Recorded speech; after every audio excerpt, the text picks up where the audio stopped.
Hypertension is expected to cause more than half of the estimated 17 million deaths per year resulting from cardiovascular disease worldwide. The reason being that you can have hypertension, also known as high blood pressure, for years without a single symptom. Subsequently, hypertension has acquired the nickname silent killer. Here is what you can expect on today's episode of Health and Flavor. I'm your host, Bill Hawaka. 8, 9, 10 more, 10 more, 10, 9, 8, 7. Patients, if they are obese, they need to reduce on their weight.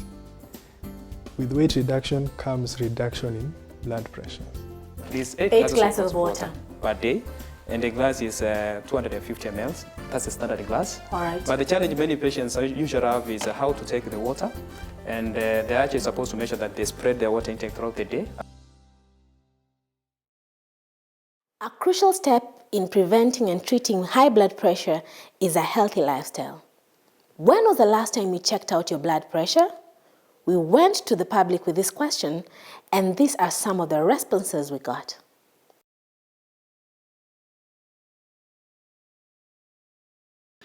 Okay, assuming I have a relative and something has happened, I get it hard to get and explain to him or her this and this happened. And by the way, that thing is so I don't know how I can say it, but it's so scaring.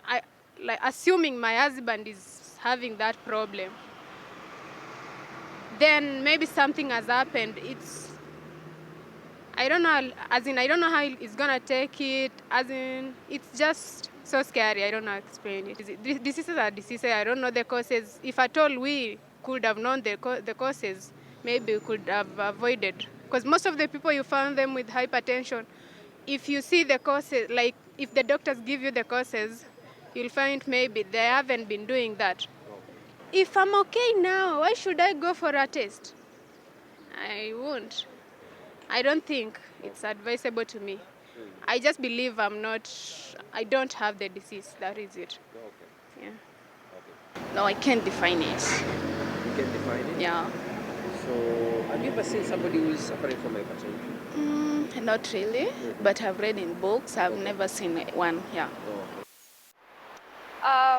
In my opinion, hypertension is when someone has a high blood pressure, and it affects how their heart works. I think it's caused by, it's a lifestyle disease, so it's caused by, how you eat, for instance, if you exercise, and such kind of things.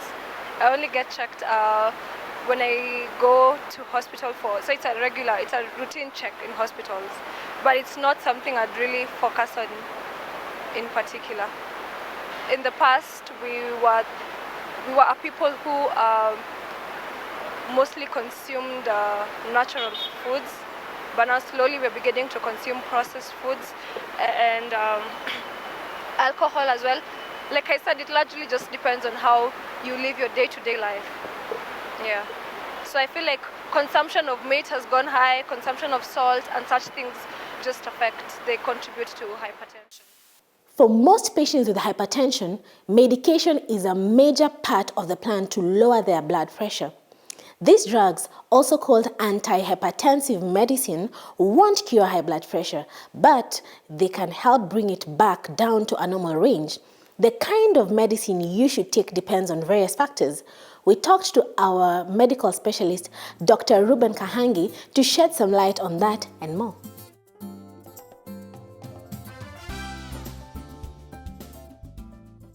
So we're going to talk about hypertension.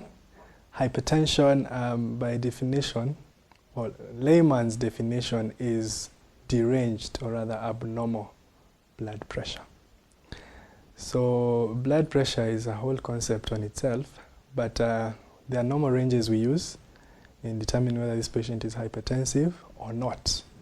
Hypertension, the normal blood pressure usually is between 100 to 120. There's a systolic component and there's a diastolic component when you're reporting blood pressure. So a systolic component is the numerator, it's the one above. Then a diastolic component is the denominator. and it's usually in millimeters of mercury. So there are normal ranges for normal people, or rather patients who are not diabetic, and usually it's below 120 for the systolic, 120 over 80 for diastolic. And there's what we call hypertension, and there's hypotension. Hypertension is anything that is above the normal, the upper normal range, upper normal limit rather, and there's hypotension, which is below the lower limit of the normal range. So the normal blood pressure usually is 100 to 120 diastolic, 60 to 80, 100 to 120 systolic, 60 to 80 diastolic. Then from this now, we have this various stages of hypertension, whereby we have normal, first of all, which is 120 over 80. Pressures below that is normal, considered normal. Then we have pre-hypertension state, or rather stage, which is a blood pressure of 120 systolic to 139. So anywhere within that range is considered pre-hypertension. The patient is considered to be prehypertensive. Then there is the diastolic component, which is between 80 to 89. So that is prehypertension as well. It's not a must for the two to be deranged. One may be okay, the other may be abnormal. Either the systolic may be normal, the diastolic may be abnormal, or vice versa. If any of them is not within the normal range, then that is prehypertension, and is within that range of prehypertension, then the patient is considered to be prehypertensive. It doesn't necessarily mean that both of them should be deranged or should be in that range for you to call them prehypertensive. So the risks faced by a hypertensive patient are many, and they all depend on what organ has been affected. So hypertension will affect the brain, will affect the heart, will affect the kidneys. All these organs, the blood vessels will be affected, the eyes. So if it affects the brain, patient presents with strokes, ischemic strokes, hemorrhagic strokes. When with strokes comes paralysis, hemiparesis, patient half side of the body becomes paralyzed, or there is reduction in the senses and function. Then if it affects the eyes, patient presents with blurred vision. They're unable to see well. Then if it presents in the heart, you get to have myocardial infarctions, heart attacks, transient, what is it called? You get to have on and off tiny heart attacks, which are called angina pectoris. Then if it affects the kidneys as well, you get to have nephropathies, hypertensive nephropathies, and which are quite a challenge to manage. At the end of the day, patient develops chronic kidney disease. With chronic kidney disease, they get their kidneys fail, then they are on dialysis, and ultimately kidney failure, with then the requirement of transplant. So it all depends on what organ has been affected, and once the organ is affected, its presentation. So they're at risk of so many things. Hypertensive patients are at risk of so many things. Although it's not an immunosuppressive condition like diabetes, so infections, they'll tend to fight infections better than diabetic patients. In the management of hypertensive patients, again, it's a multidisciplinary, it takes up a multidisciplinary approach, whereby you have to involve everyone, the doctor, the nurse, physiotherapy, the nutritionist, and the patient themselves and the family. So point number one in the management is that patients, if they are obese, they need to reduce on their weight. With weight reduction comes reduction in blood pressures. To my viewer, my message today is to emphasize on the importance of lifestyle modification. We need to eat well, with moderation. Eat the right kinds of foods. Avoid fast foods if possible. Avoid too much carbohydrates. Eat enough proteins. Eat enough vegetables and fruits. Drink not excessive amounts of water, but drink just enough amount of water. Again, it depends from where you come from. If the place you live in is too cold, then you tend to drink fewer liters of water, few amounts of water. If you come from places that are really hot, then you need to drink more water to replenish the amount that you're losing through sweating, through breathing, among other ways. So my message today is stop smoking, if possible. Kindly stop smoking, stop alcohol drinking, exercise regularly, and take note of diet, because hypertension is essentially a lifestyle disease and it's not communicable, and the only way we can reduce the cases of hypertension is to improve on our lifestyle modifications. As we have seen, treating high blood pressure can take a multi-pronged approach, including medication and exercise. Nevertheless, dietary changes still remain pivotal for people with hypertension. Our expert in nutrition and dietetics gave us some awareness on the proper nourishment for the heart. Hello everyone, welcome to Health and Flavor. This is our nutrition segment. On set we have Mr. Kefa Nyanumba. He's a nutrition expert. Hello, how are you? Fine, thank you. You're most welcome. Thank you so much. So then today we're having a case study. We are looking at hypertension. So then we will be looking at a case study of a patient by the name Eunice. That's not her real name. So then Mr. Kefa, tell us a little about Eunice. We see that she's a 42-year-old female. Yeah. Yes, and then she's having hypertension. Yeah, and that is actually one of the most common conditions that are actually affecting many people nowadays. Yes. And it's such one of the lifestyle diseases, and Yes. that is why lifestyle is very, very important when it comes to the management of hypertension. Okay. Yes, and of course, we have to cut down some of the foods that have a lot of sodium, the ones I've mentioned. All right, so in this Yes. case, we're talking about the intervention. Yes, the intervention. All right, Very so important, then, yes. so when, what's now the nutrition intervention for hypertension? Okay, first and foremost, we have to address the issue of sodium. Yes. By making sure that we are cutting down some of the foods I've mentioned, the cheese and the sausages. So do we cut down Yes. sodium completely, or do we take it?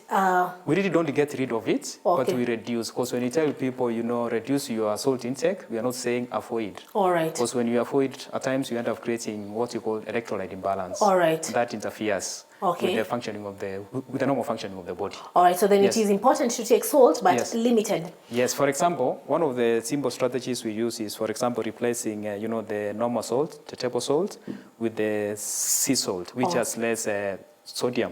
But it's also important for us to understand that the table salt has what you call iodine, which is another important nutrient All right. when it comes to metabolism. Does the sea salt have iodine? It doesn't have, and in that case, of course, we advise people to introduce other foods that are good in terms of iodine, Yes. especially the seafoods. For example, sardines are very good in terms of iodine. Okay. Yes. Or sardines? Yes. All yes. right. But in addition to that, water intake is also very, very important. Okay. Yeah, it's very important because in the case of Eunice, of course, she didn't like water. Yes. And the water actually controls what you call the blood volume, Yes. which is actually important when it comes to hypertension management. All right. So it's important for our viewers to understand that we need at least 8 glasses of water per day. And the glass is 250 ml. That's the standard glass. All right. But the challenge many patients usually have is how to take the water. And they're actually supposed to make sure that they spread their water intake throughout the day. At times I've seen a number of patients taking, all the 8 glasses at the same time, Yes. which is Yes. very bad because Yes. they don't have time. Yeah. So how to do it is also very important. Okay, so you Yes. spread the 8 glasses throughout the day. Yes, throughout the day. 250 ml is roughly 2 liters. 2 liters. Okay. And that's just average. Sometimes, can the take people more? need more. All right. But that depends on a number of factors like body weight, etc. Okay. Yes. Then I wanted to find out, Yeah. so what was the expected outcome? Expected outcome was, number one, we were supposed to have what you call controlled blood pressure. Okay. And when we talk about controlled blood pressure, we expect the blood pressure to be less than 130. All right. 80. That is Okay. actually good. Okay. And when that happens, of course, issues to deal with the regular heartbeat and all that will be addressed. Okay. The chest pain which would also mean that she could be having other conditions like high cholesterol levels, should actually start improving. Okay. And that is actually the main goal of nutrition intervention. All right. Yes. So then there are some foods that we have laid here. Yeah. I can see that. Actually, so many. Yeah. Yeah. I can see we have some fruits. Yes, we have fruits. We have Some some vegetables. starches. All right. Yeah, and it's important for us to know that different foods have different colors, meaning they have different nutrients. And one of the easiest ways of getting most of the nutrients we need is by interchanging our food intake. Okay. Now, in the case of Eunice, she needs potassium. Yes. Yeah, and some of the good sources of potassium include avocado, All right. which is actually very good. It also has what you call the unsaturated fats, which are the good fats. I've also had called good fats. Yes, good fats. We need some good fats. I can see ripe bananas. Yes. They're also very good sources of potassium. Can be taken as part of our snacks.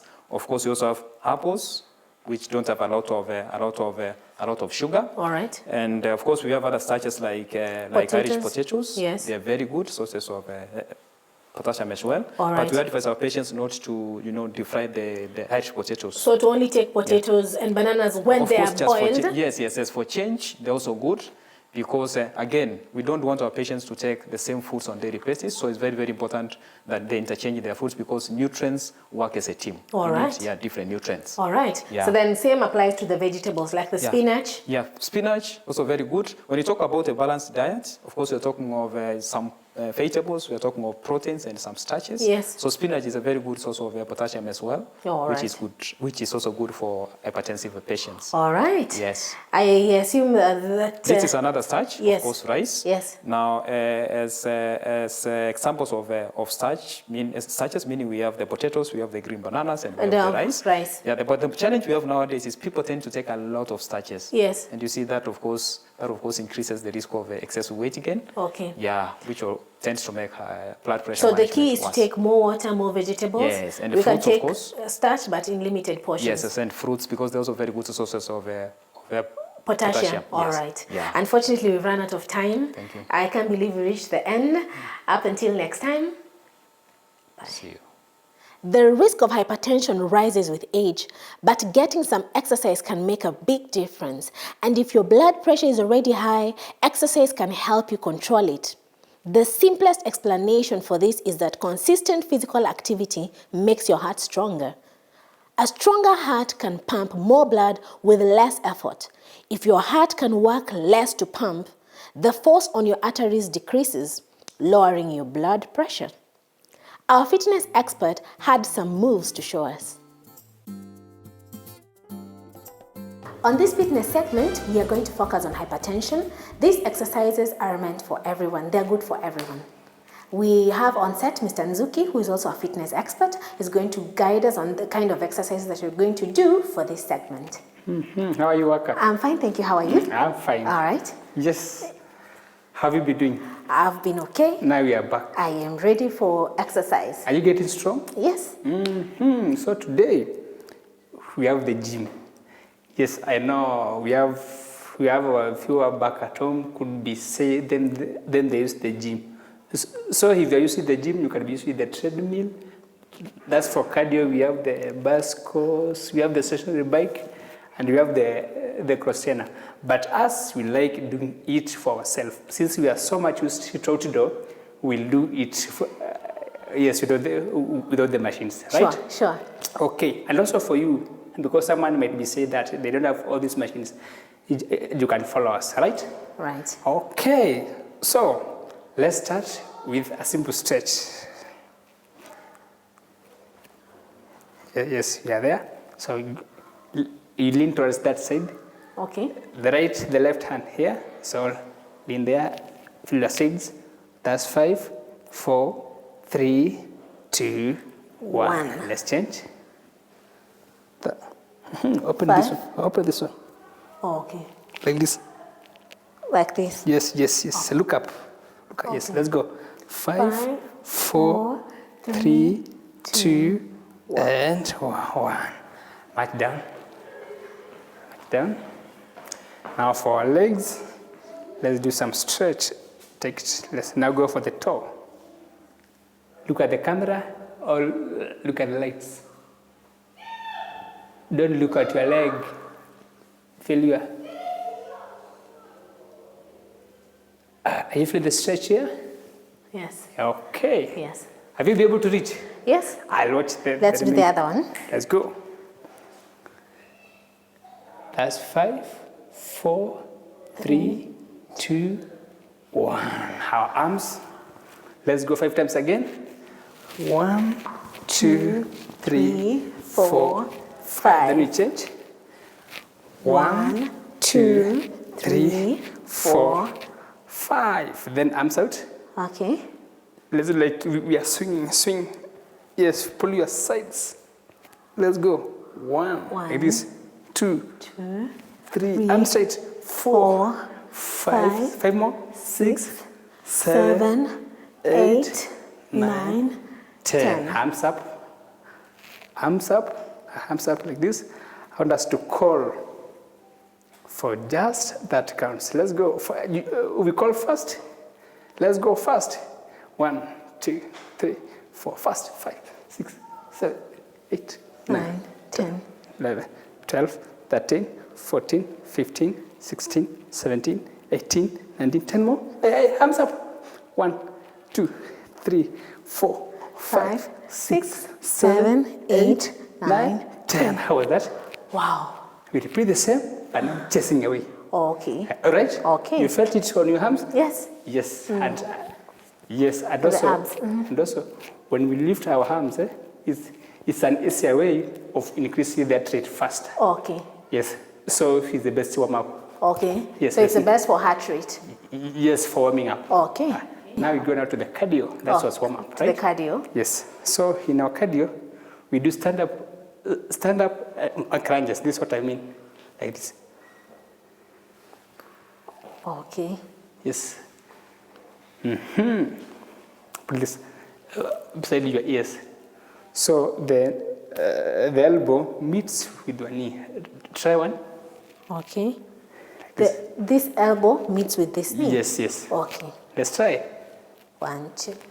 Good. 1, 2, 3, 4, 5, 6, 7, 8, 9, 10. Now we do it fast. Okay. Fast. 1, 2, 3, 4, 5, 6, 7, 8, 9, 10 more. Now we go to the next part. Body strength. Body strength. Yes, and in body strength, we do push-ups. Okay. Yes.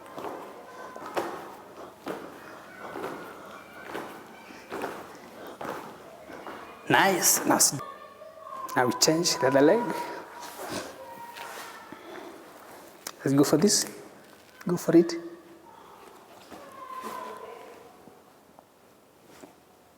Good. Okay. Take back. All right. Try to be comfortable here. Okay. Lean back. Let the knee be down. Just feel your quads. I can feel that on the thigh. Yes. Yes. 2, 1. Legs straight.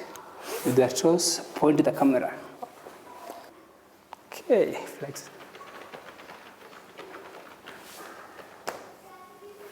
Now breathe in. We are finishing. Breathe in. Again. Last time. Take a deep breath in and hold for as long as you can.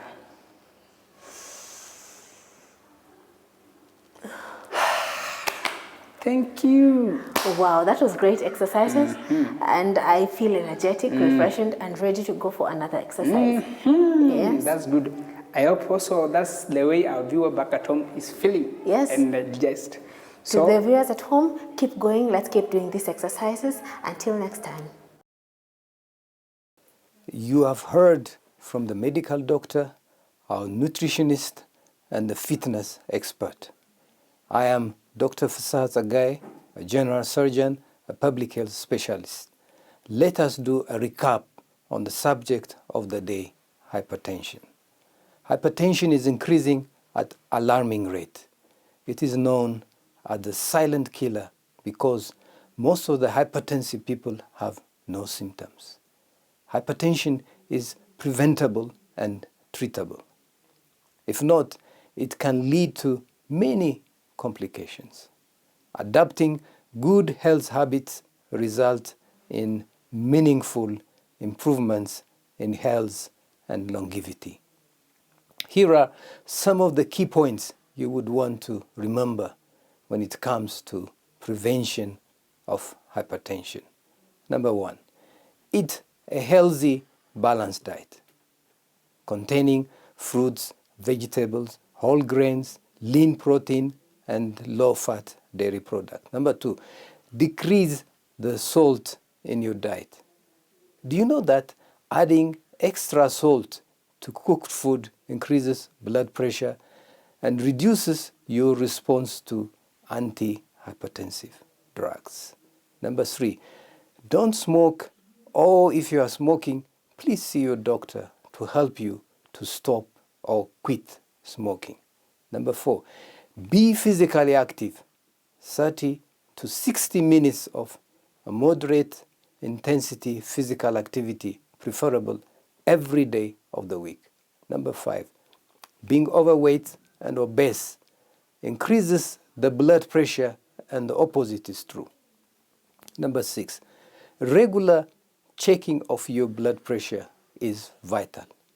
Early detection and early treatment, usually the prognosis is good. Poor lifestyle choices like smoking, use of alcohol and coffee, poor diet, lack of physical activity, and inadequate relief of chronic stress are key contributors in the development and progression of preventable chronic diseases, including hypertension. A healthy lifestyle has many health benefits. I therefore encourage you to follow the good and the healthy lifestyles to remain healthy, happy, and holy. Noteworthy advances have been made in the diagnosis and management of hypertension. Contemporary studies have increased our understanding of the risk factors and efficacy of treatments. However, prevention still remains better than cure. I shall leave you with this quote from Mehmet Oz. He said that, if you don't know your blood pressure, it's like not knowing the value of your company. Thank you for watching Health and Flavor, and I have been your host, Bill Hawaka. See you next time.